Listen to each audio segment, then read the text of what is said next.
मुझे एक बात समझ में नहीं आ रही है कि जब आपने हमारे रहने के लिए अपनी कमाई से शहर में ये मकान खरीद ही लिया है, फिर आप जेठ जी के साथ मिलकर गांव वाले पुराने मकान की मरम्मत क्यों करवाना चाहते हैं?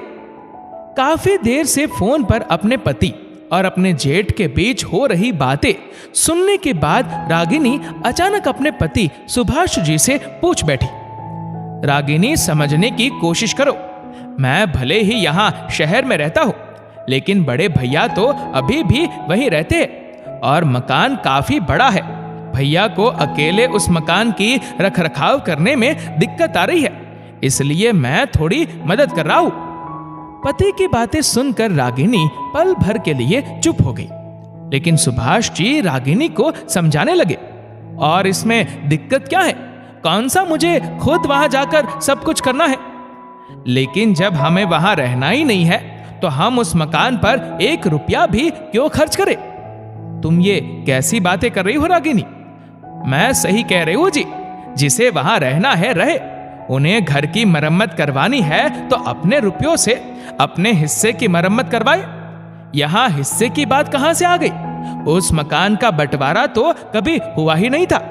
इसीलिए तो कह रही हूं मैं कि इसी बहाने लगे हाथ आप उस मकान का बंटवारा भी करवा लीजिए और उन्हें करवाने दीजिए अपने हिस्से के मकान की मरम्मत। अपनी पत्नी की बातें सुनकर सुभाष जी कुछ देर के लिए गहरी सोच में पड़ गए, लेकिन रागिनी उन्हें समझाने लगी, अब हमें उस पुराने मकान में अपनी कमाई का 1 रुपया भी खर्च नहीं करना चाहिए, और वैसे भी जब हमें वहां रहना ही नहीं है तो व्यर्थ का खर्च हम करें ही क्यों? हमें जो भी खर्च करना है वह अपने इस नए मकान को सजाने संवारने में करना है, बस। जानती हो रागिनी, पिताजी और बड़े भैया ने उस मकान के एक एक हिस्से को अपनी मेहनत और पसीने की कमाई की एक एक पाई जोड़कर बनाया था। इसमें कौन सी बड़ी बात है जी? सब यही करते हैं, और वैसे भी उस मकान में तो हमारा बस एक हिस्सा है, लेकिन ये मकान तो हमारा अपना है ना। तुम सही कह रही हो, लेकिन बड़े भैया को कौन समझाए? वह तो अभी भी उसी पुराने मकान को अपना समझते हैं। मैं कुछ समझी नहीं।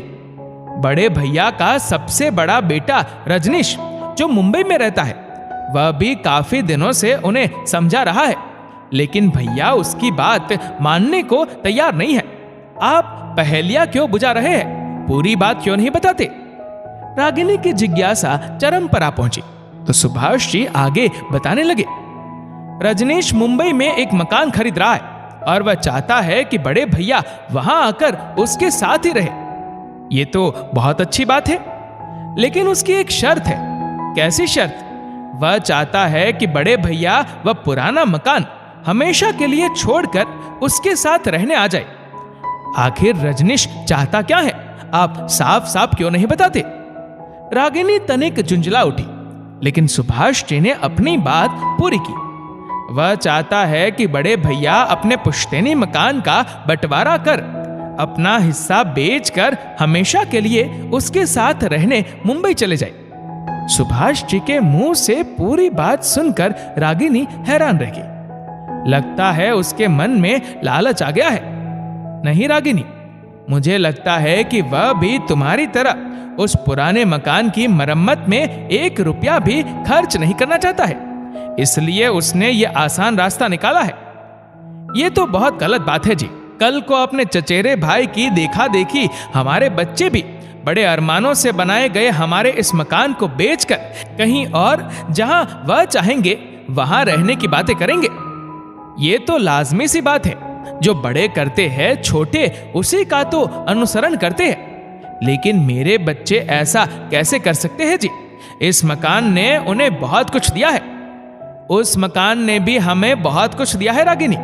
लेकिन तुम ही सोचो कि आखिर हम उस घर के साथ क्या कर रहे हैं? सुभाष जी की बातें सुनकर अचानक रागिनी के माथे पर चिंता की रेखाएं उभर आई।